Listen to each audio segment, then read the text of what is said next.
I'm going to mute everybody, and then we'll unmute as necessary, as desired. All right, welcome, welcome, welcome. So this is going to be the best, the deepest, the awesomest session ever. I'm telling you, setting it up. So anybody digging Freedom7 for so far? Is anybody digging it? Don't answer to make me feel good. Is anybody digging it? Oh man, some good stuff coming through. And we're not even doing psychedelics yet. That actually happens on session 5. Virtual psychedelics. So hush, Renita. You guys all saw she went right after I said, I don't know what's up with that. But anyway, I didn't know you could snort that stuff, but hey, educate me. So here's the deal. We're going to go deeper today. And, you know, I started this program intending it to, well, I've never started a program that I didn't intend to be the awesomest program ever. That's never happened. No, I'm going to save up and do my really expensive program. No, I just do what I can to get people as far as I can get them, as far as they're ready and willing to go, you know. And in my own life, I am so perched on the nose of the rocket of awesomeness that is jetting beyond light speed into transformation, liberation, amazingness. Holy shit. It's coming through so fast now. I could do a session every hour that lasts 2 hours. And I don't think I could mathematically do that. For you smart people, you were shaking your heads. The rest of you are like, yeah, I'll do that. But and I'm not identifying who was who. But so let's do something fun right now. And let's do something very, very powerful. Let's all set the intention. Everybody has said they're willing for this to be the best session. Everybody said they're digging Freedom7. So why don't we just join together right now, holding virtual hands. And everybody set the intention right now to get everything you can possibly get from this session. So let every word and every space between the words that has been said in this entire program and beyond, every word that has been said, every space between every word, every insight that has been shared and conveyed and inherent within what's been said and shared, all the hints that have been shared, all the outright points that have been made, let them all come alive and come active in me today in ways that surprise and amaze me. I'm totally willing for that to happen. And I'm willing to even ask, why did that already happen? And why is it so amazing? And why is everything changing for me? And why was it that today, all of it, when I was really thinking, oh my God, I'm getting this. Oh my God, things are getting amazing. You know, well, there's a couple areas that could still, but man, things are amazing. Why did I finally realize that even that was scratching the fucking surface of the floor of the ceiling that's above me that can open into infinitely more of what I want to experience? Whoo, baby, breathe that in, okay? Those of you who would say to me, well, Brian, you know, I'm loving this. I'm getting so much out of it. I'm just not sure I'm getting that thing that I most want. How do you know?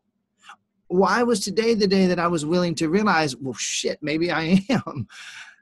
Maybe me telling myself I wasn't is the reason why I was perceiving that I wasn't. What if I'm already it and it's just a matter of letting it in? And what if I was just playing out my old battle plan unconsciously, unknowingly, as a result of momentum that I was being carried forward in that I had no fucking idea because I'd been in it for so long. I didn't even know I was in it anymore.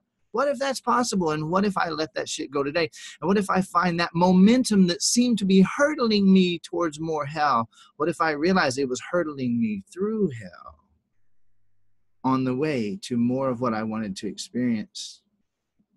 And why is it that for those people who are on today with me who are really thinking, damn, I want to go to one of those next 2 Hawaii events. Damn, I want to go. Why is the money already showing up? Why are the means already revealing themselves? And why did I finally realize, oh, well, shit, I was the one who wasn't seeing it. I was the one who was parroting, well, I have infinite possibilities without actually believing it. Why am I letting myself believe it more? And why will Brian be guided so magically by the interconnection of our eternal awesomeness, why will he be guided to say, as he already is, the things that will help catapult me even further, faster, out of the previous momentum and into the momentum that I prefer, to experience more and more of what it is that I really desire to experience? Why will today be the day? And why is today the day? And why was today the day? Right now, even as I watch this live, and even as I watch the replay, it doesn't matter, because there ain't no time and fucking space anyway. Why is this the moment that I allow in more than I ever did before? And why do I finally hear Brian saying on a totally new level that every session he's doing everything he can to help me move as far as I want? It's actually me that's been the limiting factor, like a resistor in an electrical circuit. And we can just pop that fucker out and pop in a superconductor, and boom, the whole thing blows up to a whole new level of whatever I want now. And when I let that in, why did everything change? And why was this already the best session ever if I just let it be? I'm already on the other side of it. I'll just let that part of me in now. All this shit about wanting to know my true self. Well, what the fuck am I? I am my, let that shit go and let it be.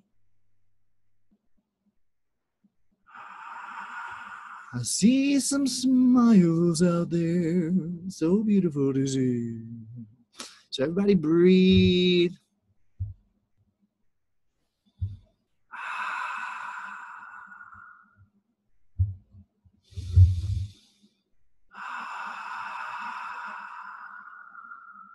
Love just letting those tears just flow out and through.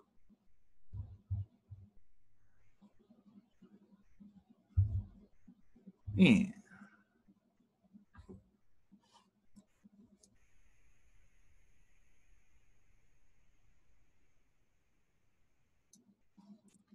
All right. So open your eyes when you're ready. All right. So when I started this program with the intention to let it be your liberation, you fucker, you infinite, unlimited fucker, you playful, joyful jerk, queen, goddess, king, argumentative, stubborn ass, perfect, flawless, magical marvel. And it's so funny that some of you, as I said, some of the words, they went right past you. And one word, you're like, is that for me? They were all for you. Just you. Just only you, the only one here. When I set the intention every instant, and when I started the program, when I set the intention, yeah, keep breathing, Carol. When I set the intention that this would be the ultimate program ever for liberation for everybody here, you, to go farther than ever and as far as you're willing, and even encouraging you to just let that shit go so that you can go farther. I made a few notes. I went and did my, my 20 days, including the preparation, the reintegration, which is still kind of going on for me every minute. I dove into some really deep reading and some really deep research so that I can be the absolute highest, mostest, completest, awesomest fountain of it for you guys. And as that was going on, I added to my notes, and the program is growing. There were things I planned to cover on the first and second session that I doubt I'll get through today. Darn it. Perfect. But oh, the stuff we're going to cover today.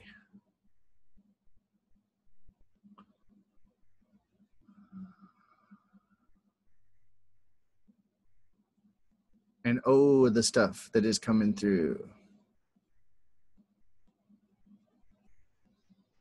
So, Our intention is set. We've cried, we breathed. A couple of you farted while you were on mute. I saw your faces. Don't deny it. I'm not going to call any names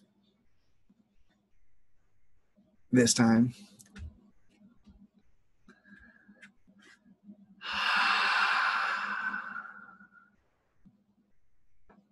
So you're true and clear on your intention, right? To get everything you can possibly get out of this. And you're doing it right now.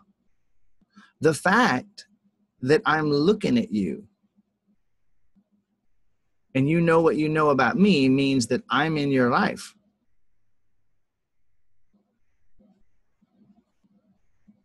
Which means that you are absolutely fucking weird.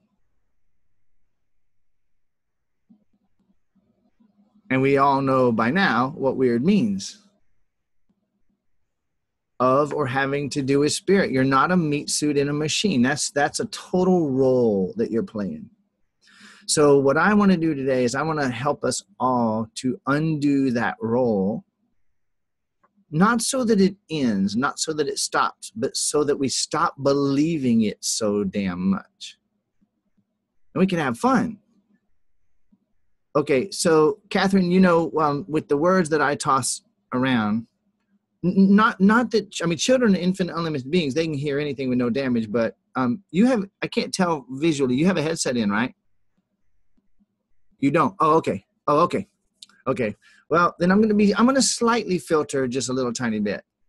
No, don't filter. You sure? You sure? Well, all righty then. Okay. So, you know, there are things that we humans get to do with these bodies, right? Some of them we really enjoy. Some of them we're told that we shouldn't enjoy, but we enjoy them anyway. But then we pretend that we're not because we're not supposed to. And some of that shit is so old and so deeply ingrained and so deeply programmed. One of the things that I've been researching here as I get more and more in love with plants and more remembering my pagan infinite nature. And that word pagan can bring up a lot of things for a lot of people that ain't got nothing to do with the word. As I do, I find so much more joy coming through. As I reconnect, and I never was disconnected, as I reconnect with the planet and the universe and the earth and the plants, I'm able to reconnect with myself and you. Because we both root in that. And our denial of our roots in that are really at the root of the issue. It creates all this confusion and all this pain. That illusion of disconnect is the only issue. And as I reconnect more and more, the more I love being in a body, man. I mean, I love being in a body. My God. You know orgasms? Anybody ever? Whether you've had one or not, you just have some idea. I want more of those, man. Like yummy foods and stuff. Oh my God. Sake? Oh God, that stuff is amazing. I have some organic. I love that. It's amazing. Colors? Anybody ever notice colors? Look at that.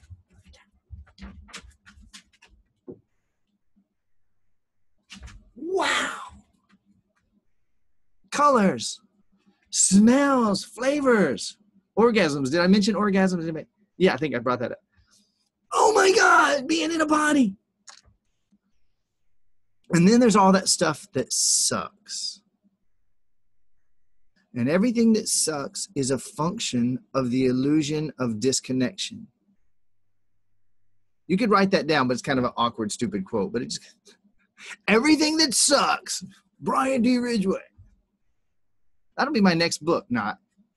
Everything that sucks is a function of that illusion of disconnection. So today is about not reconnecting. If any spiritual person talks to you about reconnecting, say, shh, go meditate. Shh, no, stop teaching. Go meditate. Or here's my affiliate link for Brian's program.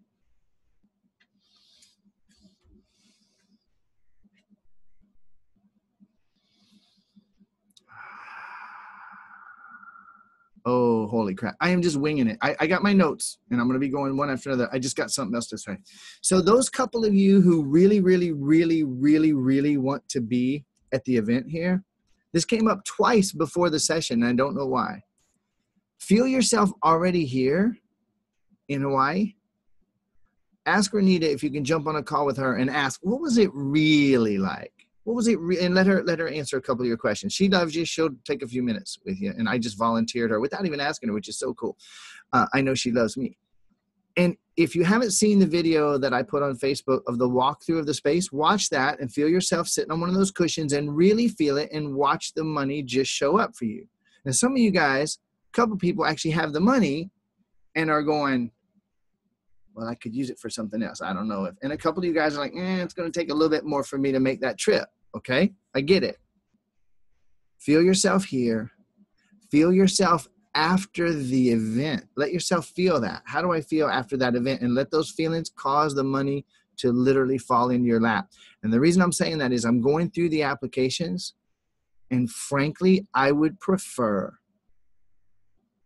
that the people at this event are the people with the most exposure to me and the most familiarity with me. You get it? Okay, so I felt it twice. I said it, I'm done. Now let me get into my notes here. All right. Is anybody beginning to, starting to, or in the process of getting back in touch with nature through getting a moon calendar? Just like give me acknowledgements or raise your hand or look confused.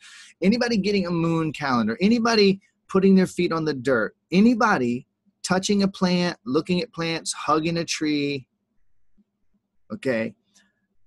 Following the sun as it goes through the day, like set a reminder for every hour. That's a 1 minute little reminder that just tells you, look out the window and see where the sun is. Do that for a few days to where you get in the habit again of, oh yeah, the sun is doing this thing. And you might notice if you do it for more than a week or two, you're going to notice, wait, the first day when I watched it, it was here at 12 and here at 1 and here at 3. But now it's actually over here a little bit further. You notice the shifting of the season and you notice the tilting of the earth and you begin to feel that it is all inside of you. Because it is. You think you're in the earth. No. That's, the body is. But even that's an illusion. Okay. So do that and do it more. Do it and do it more. Do it and do it more. Get in touch with the moon. Get in touch with the sun. Get in touch with your plants. Put a plant beside your desk. Put a couple plants in your bedroom, and there's a few, you can go and do a Google search. I'm not going to do it for you right now. Do a Google search, plants that are best to sleep with. Now, you freaks are going to immediately go off on some, well, let me think of the shape of, that's not what I'm talking about. I'm talking about having them in the room that you sleep in, you dirty, freaky people. You, my God, what are you? And Julio, I do have a couple tips for you. But anyway, okay, so plants in your bedroom. You can do a Google search for plants that clean the air in your house. Now check this out. If you really want to get deep, you can search for plants and their purposes or shamanic uses of plants. And you'll find that certain plants have certain attributes. Like, anybody familiar with animal speak? Okay, I will be completely honest with you. I'm still a little bit skeptical about animal speak and some of the stuff that it says. And yet, I fully accept the possibility of it. I'm totally open to the wisdom that might be contained in there. It's just that, if they say that seeing a zebra means X, Y, Z, and you work at a fucking zoo and you see the zebra every day, what does that do to your, I don't know how that works. I'm just a little confused and I'm still open-minded. However, there's truth in it. There's truth in astrology because the astrology is you. It's your astrology. You know what I mean? And same way with the plants and same way with the animals and same way with everything else. So that was not actually that bad of a joke. You guys are going to laugh later. But being in touch with all of it, and the more you're in touch with all of it, the more awesomer it's going to be for you, because it's reminding you of your oneness. It's not reconnecting, Mr. and Mrs. Spiritual Guru, and it's not reconnecting, and it's dissolving the illusion that there ever was a disconnection. It's dissolving the illusion that there ever was a disconnection and revealing the oneness. That's what this is about. There's a phrase in A Course in Miracles that I love to misquote. It basically says, if you knew who it is that walks with you hand in hand every step on the road you travel, fear would be impossible. A lot of us immediately want to see, a guy in a white robe with a lightning bolt, because that has been programmed so deeply into our psyche. It doesn't really matter. You could see a much larger you. Much, much, much, much larger you. Fear would be impossible, because oh shit, this is me. So if you want to know who walks with you on the road that you travel, it's you, it's infinite you, and you're the road you travel on. And you're anything that was ever going to jump out of the bushes at you. And when you know that, there's less to bite, so it doesn't feel like jumping out of the bushes at you.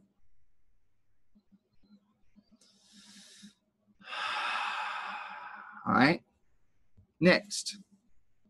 I'm glad I see somebody was making notes on the sessions. That is awesome. Please keep that up, whoever's doing that. I'm going to recommend a ceremony for you. A ceremony for yourself. And what I'm going to recommend that you do is take this self-forgiveness work that we've been doing and go way, way, way further into it. And this can be very simple. Listen, you can pour a bath, light a candle, put a drop of essential oil, or, buy yourself a dozen roses or a rose and ask them, please don't spray any poisons on I just want the fucking rose, please. Okay? Get a rose, take the petals off, put them in your bathtub, get in there with your candle lit,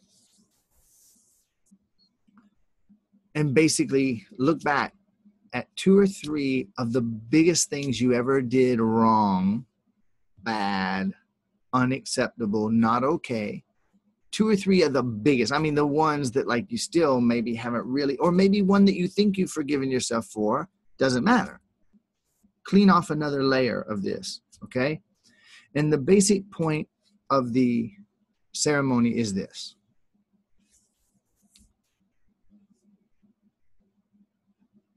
I forgive myself completely for doing this. And I accept the possibility that what I did was a gift to myself and to everyone else involved.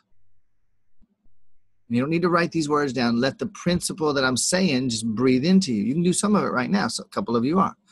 Picking that thing that you did, that's the worst thing you did. The one that, oh boy, if they catch you, or if anyone ever found out that you did it, shit, you would feel so embarrassed. We all have them until we don't. And then realize that who you were then is truly not who you are now. And the you that you were then believed things that you don't believe anymore. Okay? And we're going to look at this big picture. I've said this many times. I will say it many more. Picture someone else for just a moment who did the worst thing that you can imagine. I mean, like running over babies with an army tank. Okay, picture someone who did something that's so unforgivable, so inexcusable, so insane, so evil that you can't even believe they did it. If you believe Hitler did what people say Hitler did, I'm not saying he did or didn't, ain't none of my fucking business. But if you believe he did, you could pick Hitler. Okay? If you like, you can pick the guy in the White House on any given day. Doesn't matter. Rush Limbaugh for some of you. Doesn't matter. Pick that person. And I want you to say this honestly to yourself. If I was raised by their parents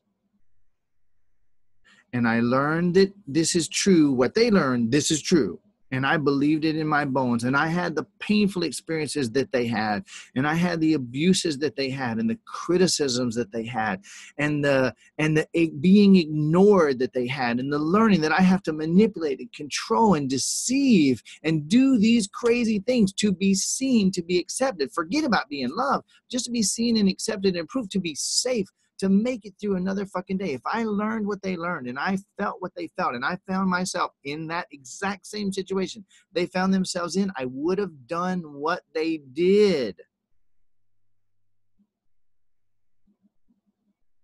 And when you let in the massive truth of that, then you realize there's nobody that you can't forgive. And that includes the fucktard in the mirror. That isn't actually a fucktard and actually never did anything wrong. Because if I was that person at that age, under those circumstances, I would have done it. Fuck, if I was that person, I would do it again. How would I not do that? How could I possibly not do that if I believed that and I felt that and I found myself in that situation?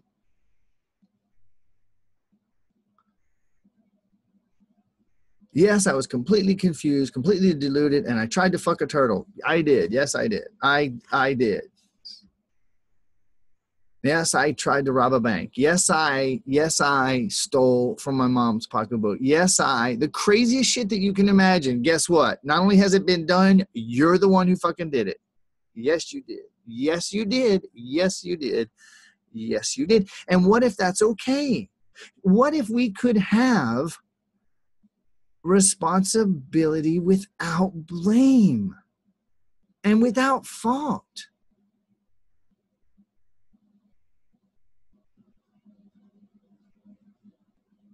What if we could have responsibility? Now, I am on one of the biggest themes here, you guys. As you can see, there's people crying. As you can see, there's people feeling a lot. And if you're not, don't fault yourself for it. Just breathe deep and listen and really let this in. Because I'm telling you right now, let me do a quick check-in. We don't have peer pressure here, and we don't have let's stroke the guru's ego, because there ain't no fucking guru here. I don't care. I'm just checking in. I want to be completely clear with you guys. Is there anyone here who is finding what I'm saying right now not intensely relevant for you? Is anyone here finding what I'm saying not relevant for you? Okay, then. Point received. So, the momentum of hell that we have been living on this planet. That was a weird mix of words. The momentum of hell. Momentum being a movement already in place. It's almost like we got born shooting at top speed into shit. Right? And how many of us have felt uncontrollably, inexorably drawn to an inevitable disaster at times in our lives? Inexorably. I love when I get to use 5-syllable words. Do I sound smart when I really want to sound smart. Inexorably. I didn't even know what that fucking word means, but I used it. Okay. Drawn and pulled and pushed by forces that we don't know what they are. We don't recognize them as us. We were programmed to see them as not us. And therefore we feel so confused and so deeply suffering.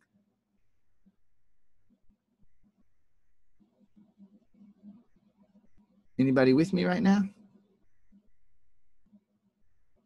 Tracy, you joined the stream hauling ass. I'm just saying. So breathe deep and hang on.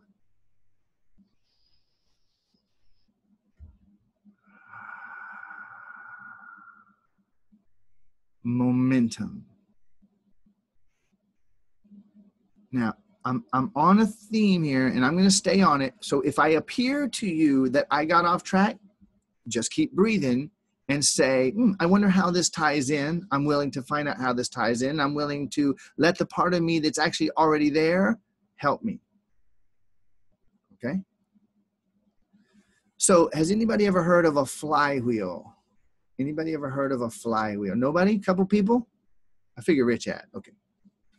No, that was not a sexist remark. It's because I know he's involved with technical stuff. So there's some chicks here that are familiar with a flywheel too. Okay. So anybody know what a flywheel actually does or what the principle is? Anybody? All right, Rich, would you tell us, please? I got to unmute you first. Now, there you go. Okay, now go for it. To keep the power from whatever propulsion system is driving it moving until it can be picked up from the next source of the propulsion system.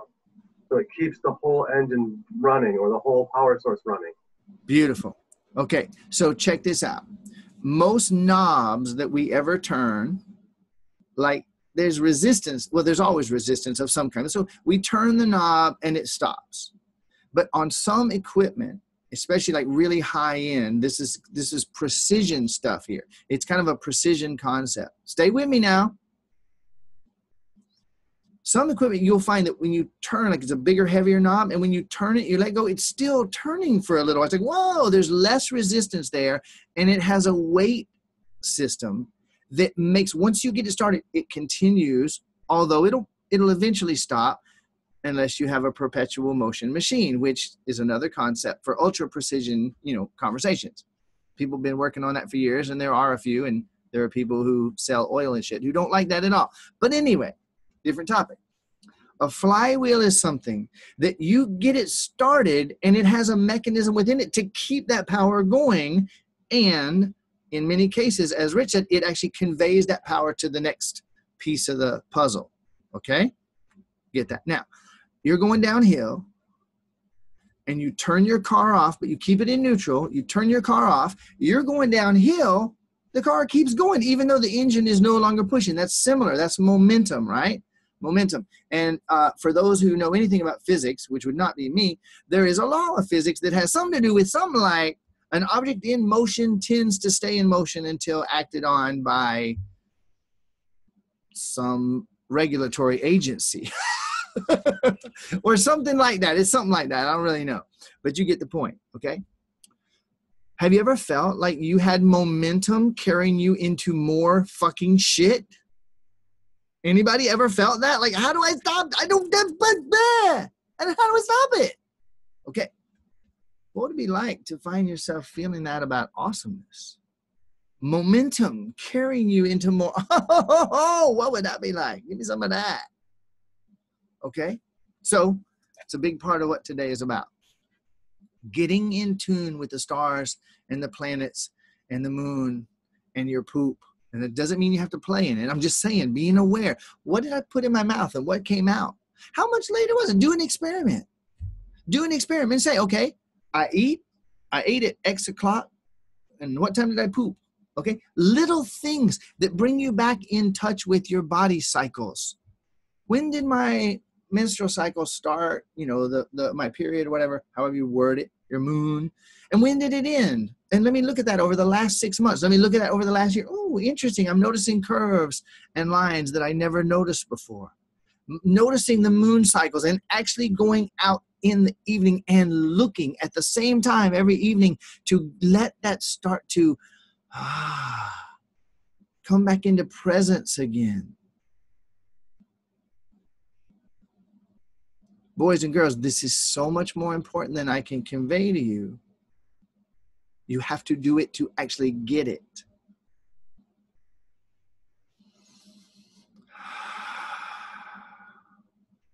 We have been disconnected in our perception. We have been so utterly disconnected from ourself that we completely forgot that it is ourself. And we have been in immense opposition to ourselves with momentum and surrounded by thought systems, religious systems, governmental systems that continue to remind us of it. Take fucking charge and remind your fucking self of what you prefer to be aware of. Because they are not going to do it for you. They want you disconnected and confused and lost. And that doesn't mean that they are bad. It means they are a confused part of you that's reflecting back to you what you believe about yourself. Now, we're not going to go and become so vigilant about our thoughts.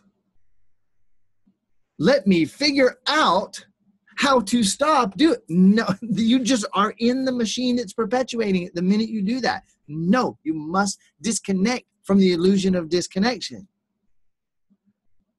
And the only way to do that is to reconnect in such a way that you remember, oh, I'm not actually reconnecting. I'm actually removing the illusion of disconnection. It's already there. The stars are already there telling you. Every plant is there every second reminding you. Every plant is there every second reminding you, whether you listen or not. And Jill just typed in the word remember. That's right. And remember, connected, right? One, coming back to one. Oh, yeah, you're me, I'm you. Yeah, come back. Oh, fuck you. God, okay, you too.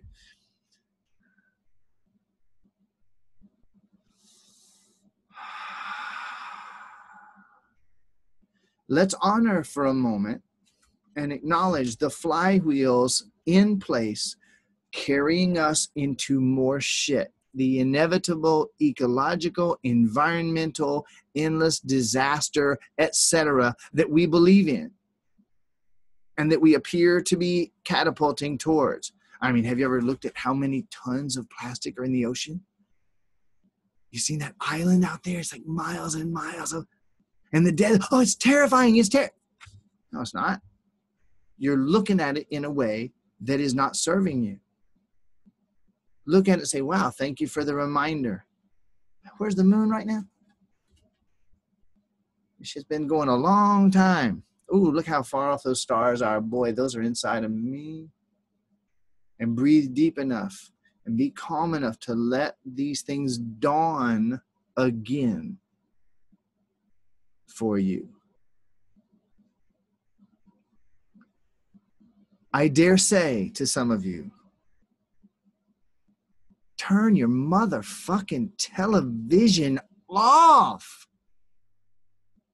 I don't normally say that. To you guys, I'll say it. You know, to people just picking up my book, I'll say, you might want to. Do you guys, for what you're here for, pitch that motherfucker. I mean, if you can recycle some of it, do.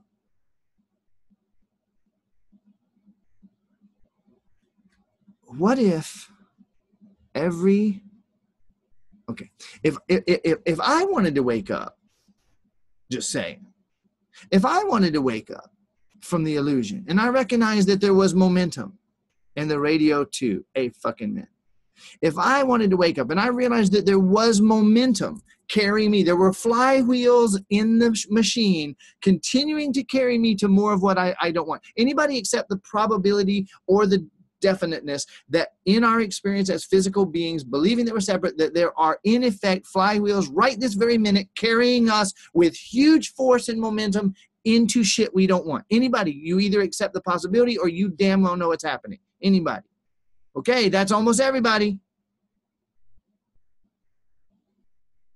Then I would kind of be curious, like, where are they? What are they? Not that we need to go on some analytical road for the next 30 years, because that's like therapy, right? You can have therapy, or you can have a breakthrough, or you can realize you're already free. It's a choice. It's not about going on a long quest. I'm going to identify every single flywheel so that I can understand them better. No. But just becoming somewhat aware. Where are they? What are they? You want to know what they are? Every fucking TV show basically ever made. Basically. Almost every song that comes out through the popular media. Basically every single talking head on the fucking news. Now, why is that? Oh, Brian, you're putting them down. No, I'm not. I'm saying they're the flywheels. Why is that true? Everybody, here comes one of the biggest truth bombs that has ever come out of level 5 up in your face for you to do whatever you're going to do with it. You ready? The entire civilization and culture that is presented to us through the mainstreams of news, media, military, government, financial, medical, parental, etc., etc., etc. The vast majority of it is content and information emanating from people who have utterly, totally, and completely swallowed the most unconscious lies possible so deeply that they literally cannot see the truth when it's put in front of them because their belief systems don't allow it. And they're where we're getting our information. They're the ones writing the fucking songs with the catchiest beats so that shit gets right in. Unsubscribe as one of your steps. Now I'm going to go even deeper. Holy crap. Here we go. Okay, check this out. Talked about this before. This time, though, I'm going to underline it, and I might stamp my feet a couple times about it. You ever notice that everything you've ever seen is everything you've ever seen? You ever notice that? Everything you've ever seen is everything you've ever seen. If you haven't noticed it, think about it right now. Everything I've ever seen is everything I've ever seen. And that's all I've ever seen. Right? I don't know if I'm going to nod my head because I don't know where he's going. Just nod your head any fucking way. No, I'm just kidding. No peer pressure here. Everything you've ever seen is everything you've ever seen. And that's all you've ever fucking seen. Yes?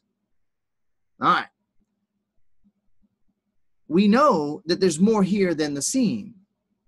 We figure, yeah, there's probably a little bit more here than the scene, maybe, you know. I don't really understand how that works, and I can't really think about it because I only know the scene. And I'm talking about the fact that there's other scene stuff that I ain't seen, but probably a little bit, but I can't really think about it because all I keep thinking about is what I keep seeing because that shit's programmed in so deeply on every level. But listen to me like you ain't never listened to nothing in your life because this is you talking to you.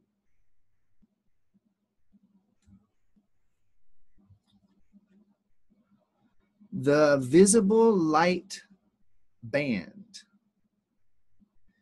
is 0.005%, according to the highest science that we have right now.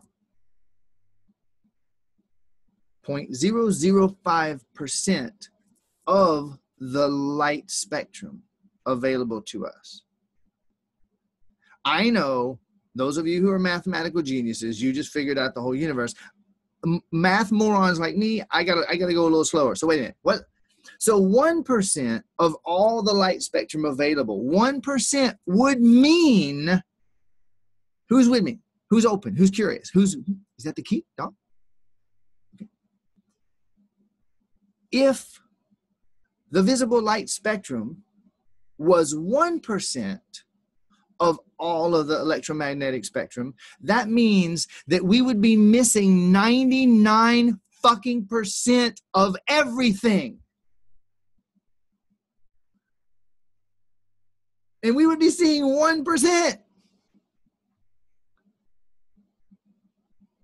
I'm stopping some momentum here for anyone who will let it happen. Breathe deeply, contemplate this, make yourself a little poster later. Oh yeah. Okay, but it's not 1%. It's not fucking 0.1%, because that would mean we're missing 999 out of 1,000. No. And it ain't 0.01 boys and girls. It's 0.005, which is about 0.005 of 1%.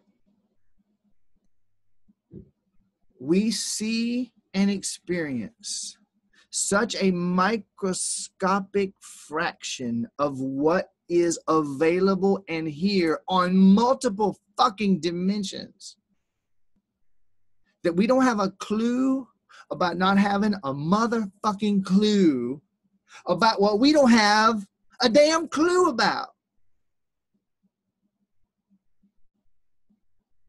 And we're pretty damn sure that we know. I'll tell you about blah, blah.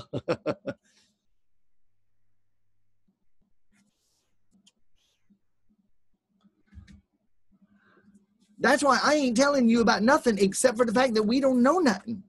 And like, let's love each other. Let's like plant a tree. And let's get back in touch with things that hold the wisdom that we forgot. Now, this opens up a whole nother cool question. Well, let's spend one more minute on that media thing, because I'm not talking about just the news. I'm not just talking about TV, because it's just a little, all this anti-gun shit. I'm telling you, man, I ain't got a gun, but if I did, I could watch that fucker 24 hours a day and it would never kill anybody. Ever. Okay? Anti-gun, I'm not anti-gun, I'm not anti-TV, I'm not anti-nothing. I'm not even anti-anti. I love anti.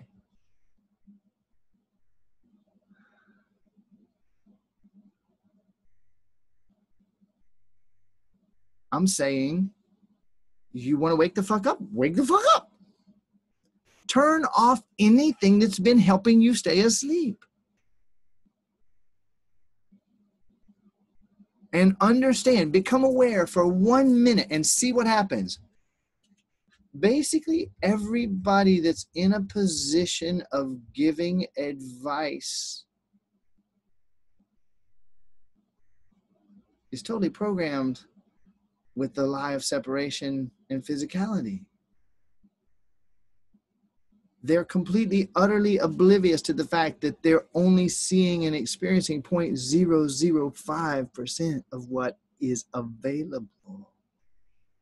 And they think they're a fucking expert.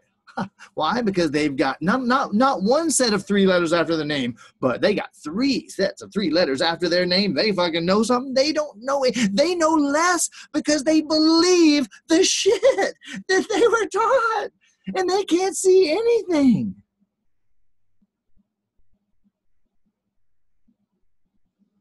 The less I know, the happier I am.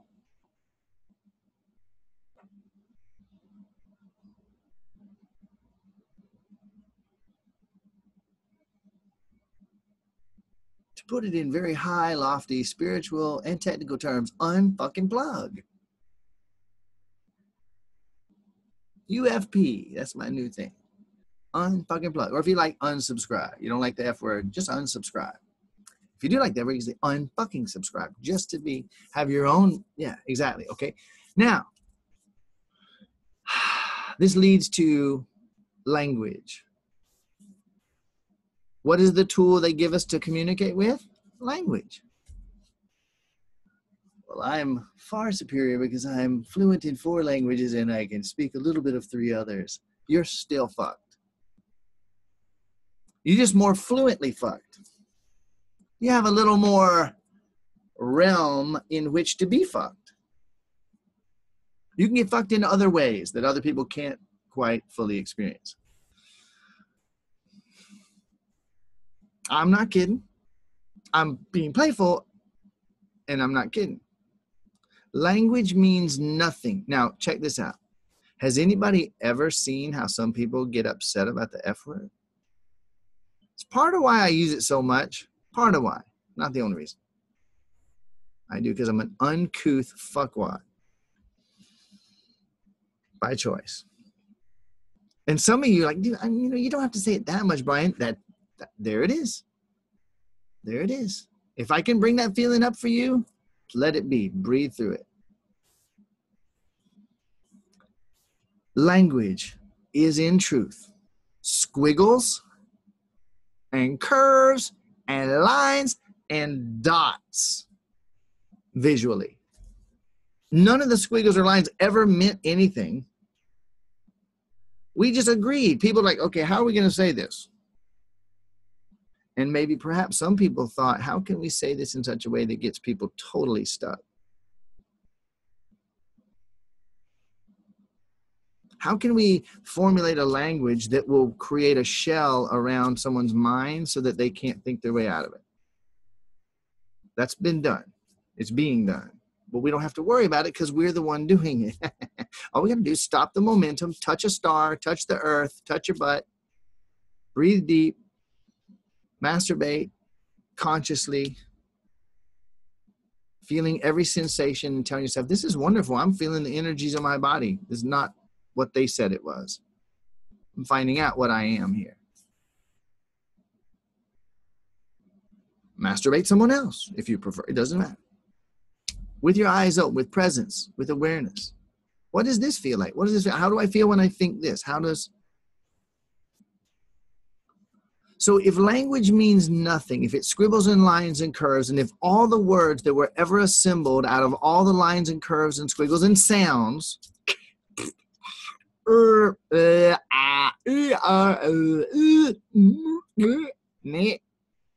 ever listen to like Chinese people?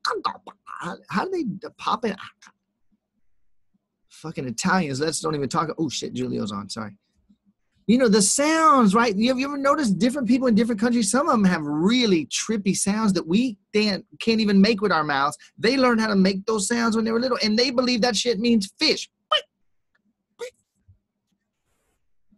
And they listen to us say fish, and they're like, what's wrong with them? So if the language didn't mean anything, if the sounds don't mean anything, if the squiggles and the lines don't mean anything, then the words that are assembled out of them don't mean anything. Then the sentences we build out of them don't mean anything. And if that doesn't mean anything, then anything and everything that you could ever build out of language doesn't mean anything, no matter how big it is, or if it seemed to be 400 years old. That holy book that holds the truth. Are you fucking kidding me? Are you kidding you? You have been, haven't you? How many rules are you still unknowingly being carried on the momentum of, utterly oblivious to it because it started before you remember?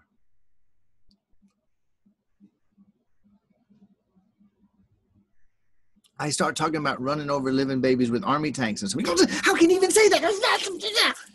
Because it doesn't mean anything. I'm not advocating it. I'm not teaching a course on how to do it.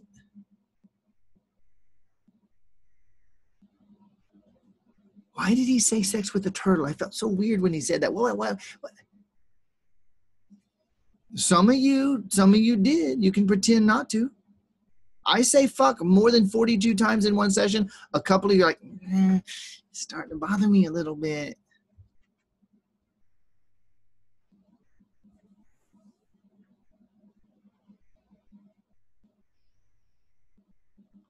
What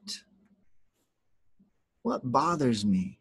Be a great question to write down and spend an hour and just be honest. What bothers me?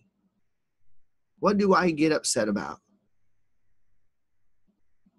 What, if someone starts to talk about it, what topics are there that I usually start to feel kind of squirmy or embarrassed?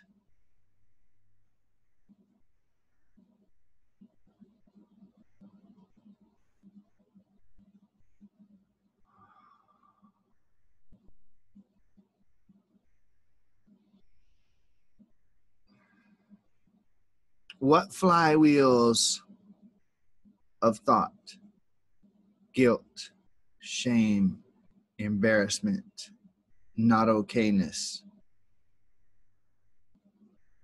have I been sailing along so fast? I talked about this very recently.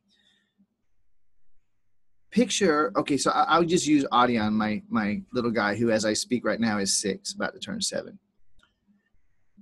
When I go to pick him up from his mom's, their house, they have a steep driveway up to their house.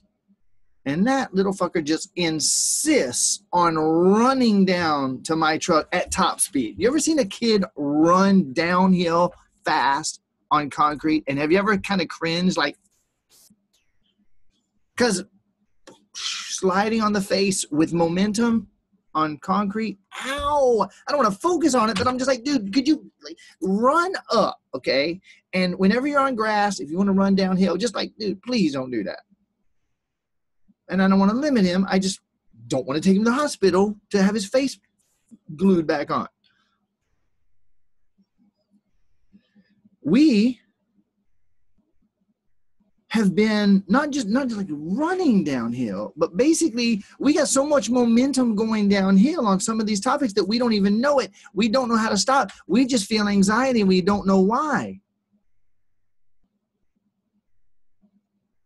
I'm noticing people that are close to me, people that I've been working with I'm noticing a very common theme. And I've talked about this one a couple of times before too. You guys doing okay? That when I had this miraculous breakthrough January 3rd, 2011, around 10:30 in the morning, it had been an ongoing series of miracles. And boy, that was like, whoo. And I thought I woke up and I was done. I very recently realized I actually woke up to the journey ahead so that I could navigate it. And some of you are nodding your heads because I'm noticing it in what you say as well. And wouldn't it be nice if I could have woken up? No, apparently not, because I fucking didn't. I woke up to the journey ahead. Come out, spend 4 days with me, and everything doesn't turn into rainbows and fucking unicorns. Like, I don't know if I got what I was supposed to get. You do go through a Freedom7. At the end of it, everything's not totally always rainbows and unicorns. And when you fart, Skittles don't fly out. You say, well, it was a good program, but I'm not sure. You got as far as you could get right then. I didn't hold nothing back. I promise you that. So some of you crazy asses do the next program with me, right? I'm still doing it too, just so you know. What you got, Rich? Let me unmute you, bud. Yeah. I've actually been watching some of the stuff that you posted 4 years ago, and I'm looking at some of the stuff that you have out now and that you're doing right now. And I believe what you had then is so pure for somebody that's been through what you've done now, that maybe back then your message was so pure that now you're just teaching us all how to pick up your message from then. Because I dig it. Magic. Yeah. I dig it. Because truth is timeless. Truth is timeless. And guess what? There's an infinite number of angles to look at it from. And really, in some ways, all that I'm doing every session is revisiting the same thing from a slightly different angle. And we got to look at it enough ways. That's probably, and yes, it is getting deeper. Like every session is getting deeper because I'm getting deeper and I'm able to sense what you guys are calling in more accurately. I'm able to channel what's coming through me more accurately, and I'm more open and pure so that even more can come through. Very, very cool. Very cool. So are our inner beings. The universe is expanding. We're expanding together. It will never end, and it's awesome. Amen. And there is, fortunately, what I call baseline functionality, and that we can actually get to a point where shit's kind of working and we can kind of start to enjoy life more. Right, Tracy? And then it doesn't mean that we won't have a really gassy day tomorrow. You know, or whatever else. Or a zit, a zit shows up on Thursday. What the fuck is that? I thought everything was perfect now. I read Brian's book and everything's supposed to be done. And you started the journey now. And I started the journey now. And the journey is to become conscious of those momentums as part of the journey and to focus on the actual perfect momentum that's already in place of eternal, infinite, unlimited being, expanding in all directions simultaneously without end. That becomes more enjoyable when we stop some of the other momentums. Some of that comes from focusing on the natural momentum, and some of it comes from becoming cognizant for even a moment, that glance in the rearview mirror. Oh shit. Wow. Let me focus here now.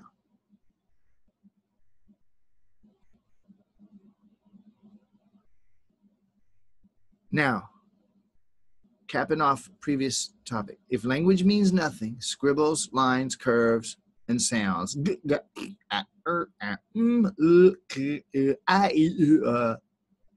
assembled into words.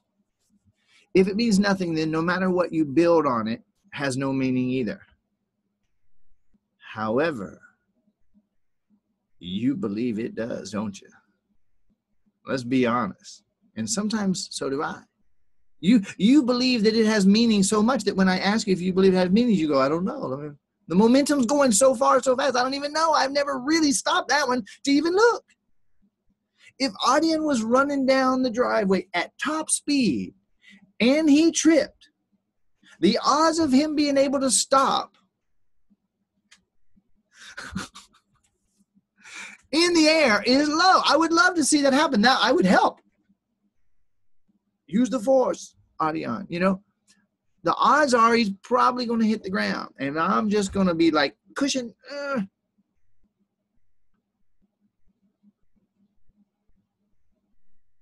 And the odds of you, my love,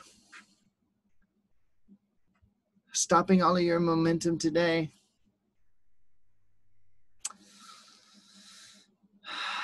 well, it would be nice, maybe, but you didn't choose it that way, and I didn't choose it that way.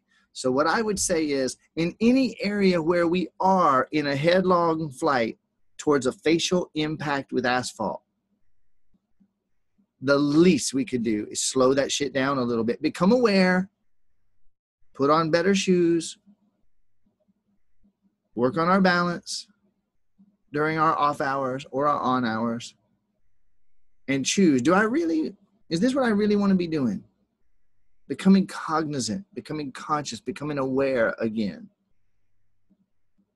All the little ceremonies that I'm talking to you about, getting in your bathtub and doing that, that's a becoming aware again. All the breathing is about becoming aware again. Today, I felt to talk about this momentum and the flywheel, becoming aware of the momentums, and then doing things to change them. And here's something that's really cool. If you ever go out and you just look at the moon on a clear night and you really put your feet on the ground barefoot and you really look at that thing and you really breathe, and then you feel the space between you and the moon, and you feel the space on the other side of the moon, you feel the space to the stars, and you feel the space that goes through the planet, and then you feel that the space goes through the other side of the planet. And if you really just let yourself go there for a little bit, you get in that state. In that moment, there is no momentum at all. Flow state, total presence. Presence creates a feeling of relief, and that feeling of relief is the fruit of the fact that you have told your infinite unlimited being, hey, pause that whole momentum towards hell thing.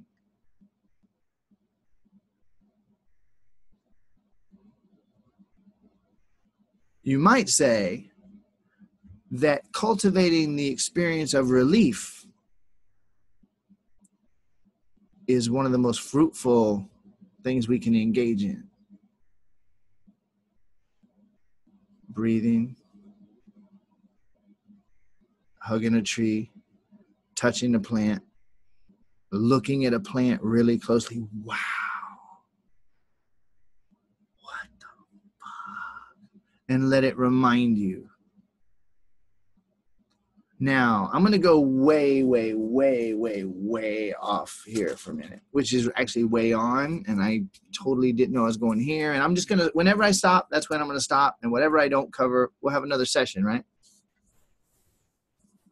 I'm going to save the really good shit, so when we finish this program, I can raise the prices and have another program that's like 5 times more. But I'll still cover what I can on this one because I'm in business here. All right, check this out. I'm gonna share something really far. I think I alluded to this with maybe one small group. I don't think I brought it up to you guys. I'm gonna bring it up now. So this deep dive that I did, one of the aspects of it was, I'm gonna talk about sex here a little bit.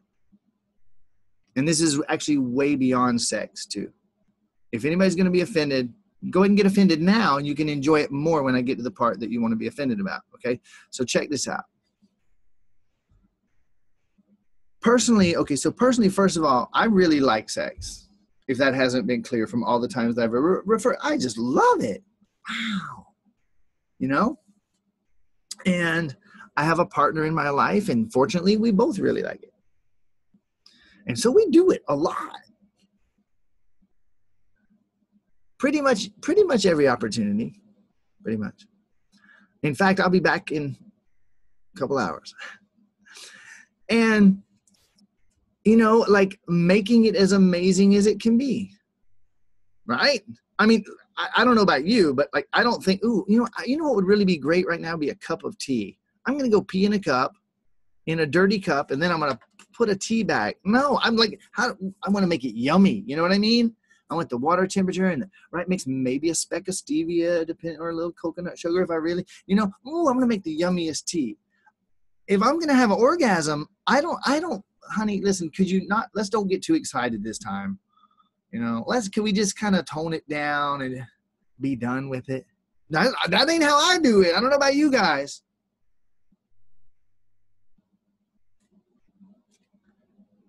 I don't know why, but for some reason, Tracy just wiped a little drool off. Like, this topic is working for her.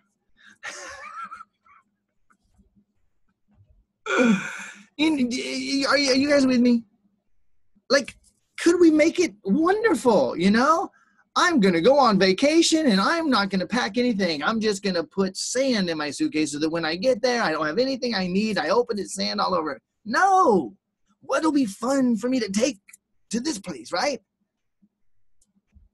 Yeah? Making shit even more enjoyable. Like, that's what I'm on. With sex being such a wonderful thing, I'm like, how do we make that shit even better? We have frequent conversations. Like, what will make that hotter for you? How about that thing you like? How about this? What would make it even hotter? What would make it even funner? Okay. So let's just suffice it to say, I'm bring my ego out here a little bit. I ain't got no sexual issues or problems or challenges, and all my stuff works and all that stuff, And sometimes I'm too tired, but it's just life. So I ain't got no issues.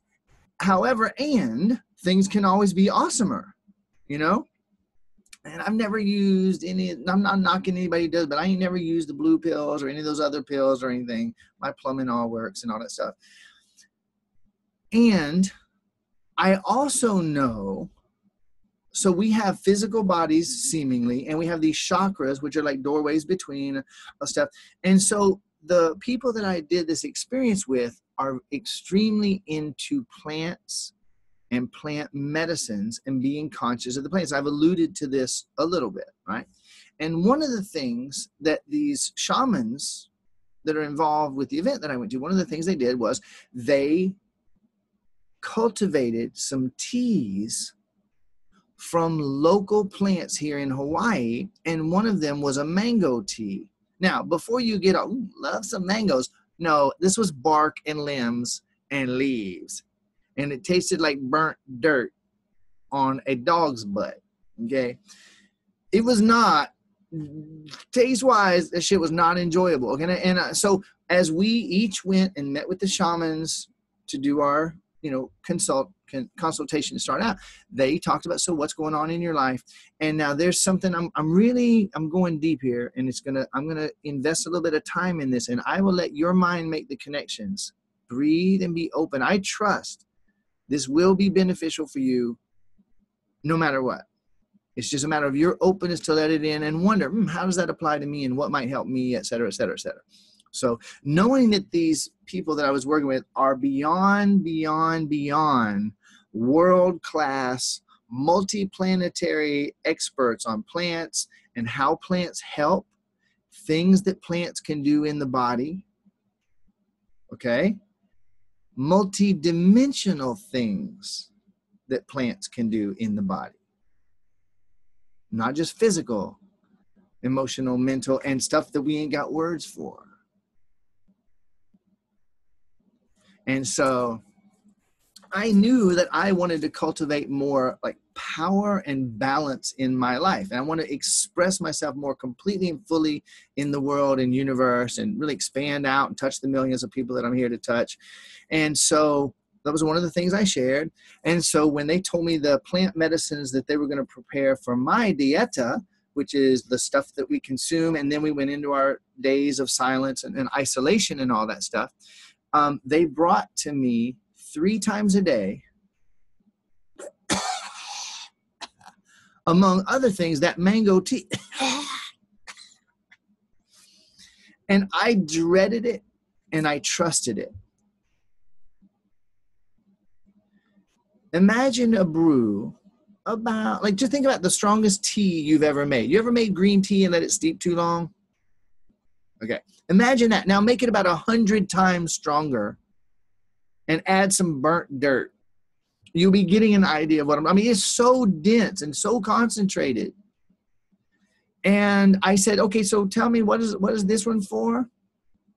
And the shaman said to me, he said, so in order to get all of the power to your third chakra, your first and second chakras have to be fully and completely open so that more power can flow through and fully activate that third thing. So this is going to affect sexual energy, relationship energy, the power in your body, et cetera, et cetera, et cetera.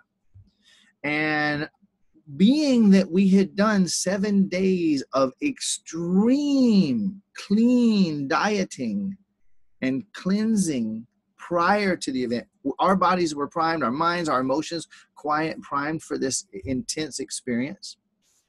Then a couple of days of grounding there, even more pure, clean eating. Then going into the silence and the isolation with all these plant medicines and having this, I was actually able to feel what the energy of mango was doing in my body. Now check this out. The shaman also said to me, I see some people are very much listening right now.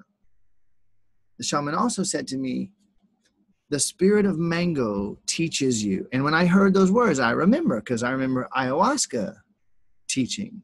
And I know mushrooms can teach. In fact, if you ask a truly wise shaman, they will tell you, they call the plants teachers.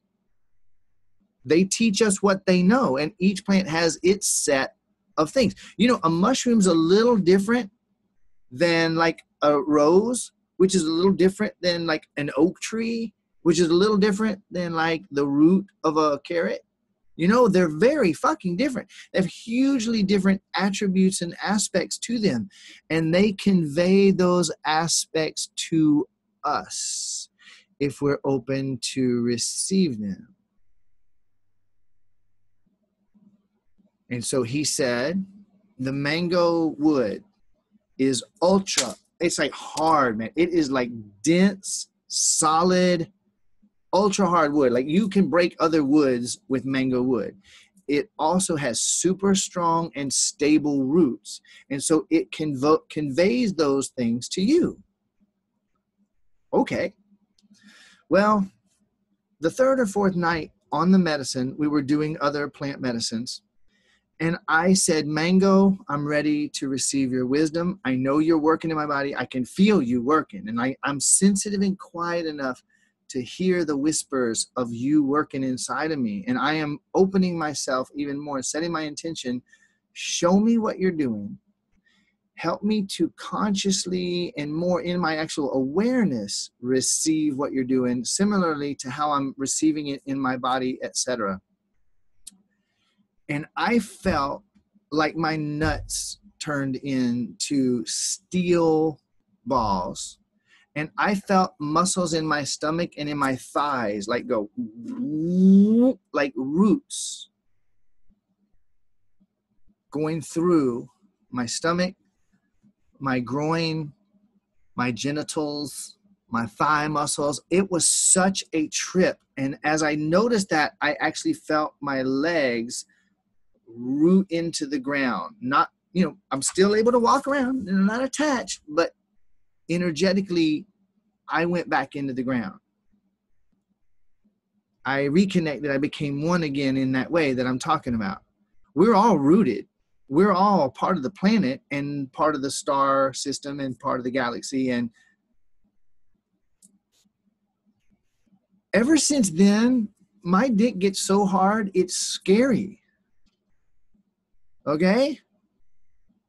Like Dev runs to me.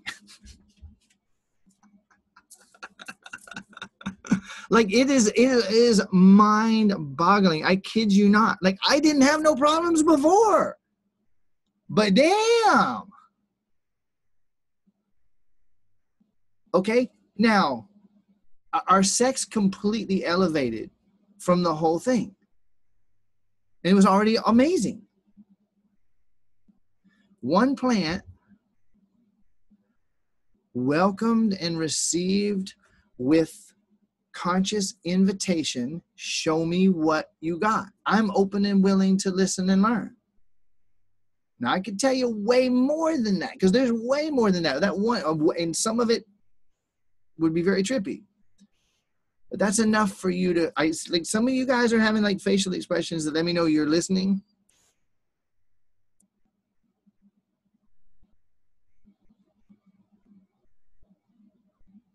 Every pharmaceutical thing that anybody does is basically the most insane, convoluted attempt to try to do something like what we would just do with plants if we weren't brainwashed, brain dead, momentum carried fucktards programmed by a system that we created so that we could experience this pain of separation.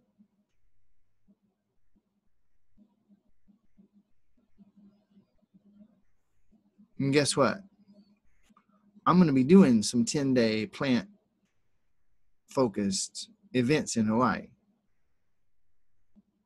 I'm going to be working with these shamans as I'm developing my own shamanic library.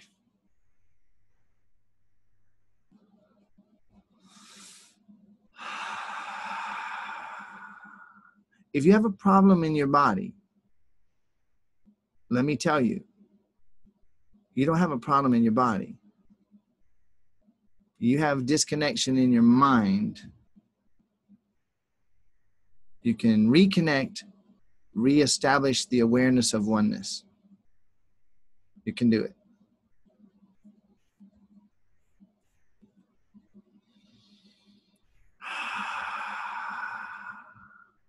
Y'all doing all right? All right. So I'm going to go a little bit further.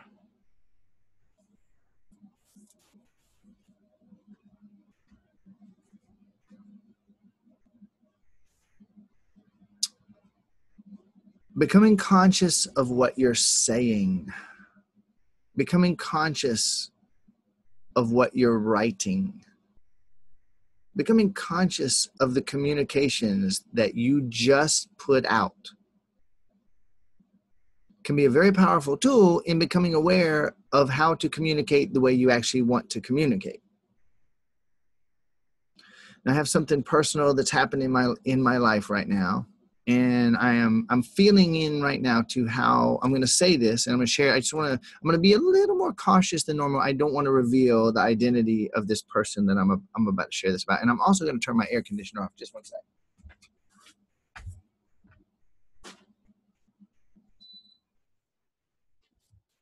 All right. So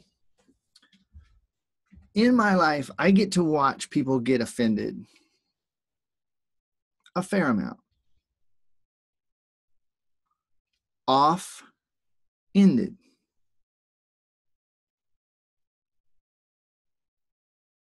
Little apple cart turned over for a moment, you know.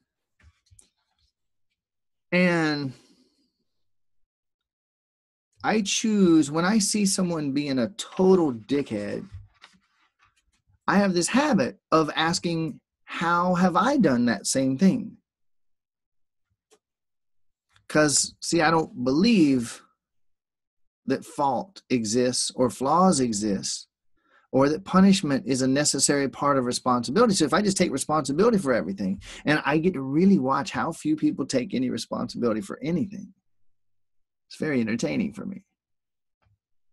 And I have such compassion because I realize when someone doesn't take responsibility, it's because they believe that if they did, they would be in trouble, they would be wrong, they would reveal their faults, they would reveal their flaws, they would be punished, they would be bad, they would be unloved, and they might as well be dead.